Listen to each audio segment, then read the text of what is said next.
the situation. Eyes on the situation, Matt Dever.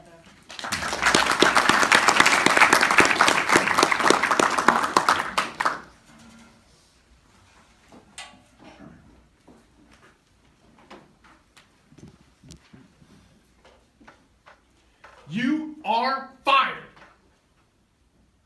Have you ever had a bad first day at work? I stumbled into one wall, slammed into the security phone, and tripped, landing down here. You are fired is what I expected to hear. I mean, how would you feel if all that happened with your new boss beside you? Ladies and gentlemen, fellow Toastmasters and friends, that was me 10 years ago. I didn't actually get fired. Instead, I got a diagnosis. My psychiatrist said I had clinical depression. All right, you may feel awkward laughing now. It's okay, you can laugh. Humor makes depression easier for me to talk about. Now, I imagine my boss firing me. I imagine people judging me. I imagined a giant scarlet bee branded on my chest, helping me. All right, quickly, let's review my situation. I was 24 years old. I lived with my parents and brother. I developed thyroid issues on top of diabetes. Oh, and by the way, depression is common in my family. Then, my mom died. Our world was torn apart. I couldn't sleep for months. This led to 3 moments of truth in my battle with depression. First, I called a therapist. Friends, let me tell you, making that call was hard. To me, that call meant I would forever be introduced as, ladies and gentlemen, please welcome the man who put the D in depression, Matt Dever. Second, my therapist told me to take a depression survey. Shoot, now I'll really know whether I'm depressed. You know how you take a survey and jump straight to the results? My results said, Matt, you are a deeply depressed dude. Seems excessive. Third, I tried meds. I wanted to fix my depression without medication, but I also wanted to sleep. It took 3 months to find the right med. Finally, I slept. These 3 choices started a slow but permanent recovery. I was lucky my family had eyes on the situation. At each moment of truth, I talked to my brother, my sister, and at the time, my future wife.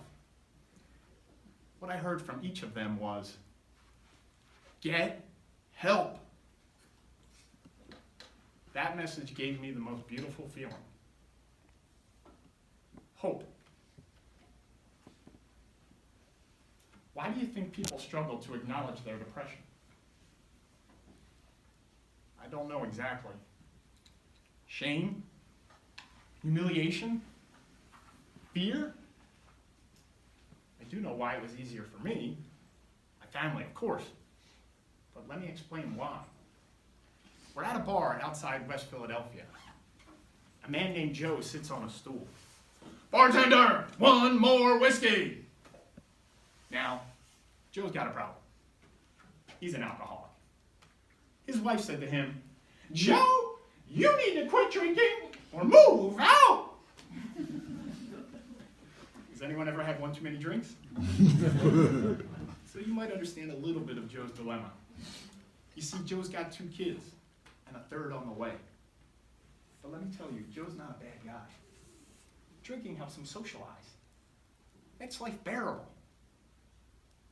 I'm that 3rd kid, and I never saw my dad, Joe Dever, take 1 drink. But that doesn't mean we were okay. Fast forward 10 years to February 20th, 1992. We got a report of domestic violence, 266 Bayard Road, father and son. We're going to need 2 units to respond. Over. Inside the house felt like a bad Lifetime channel movie. My dad and brother wrestled, punch, kick, scream, curse, and Joe, please stop. My mom screamed.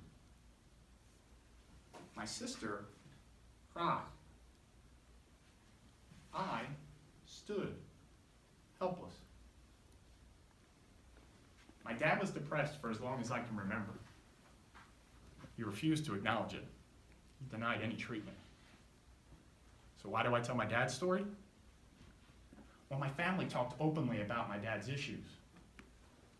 Years later, that dialogue helped me put my eyes on my own situation. In my family, we got to a better place. Do you want to know how we did it? My mom slipped Prozac into my dad's coffee every morning. Back then, I was mad at my dad. Now I realize acknowledging depression was harder for my dad. He grew up in a different era.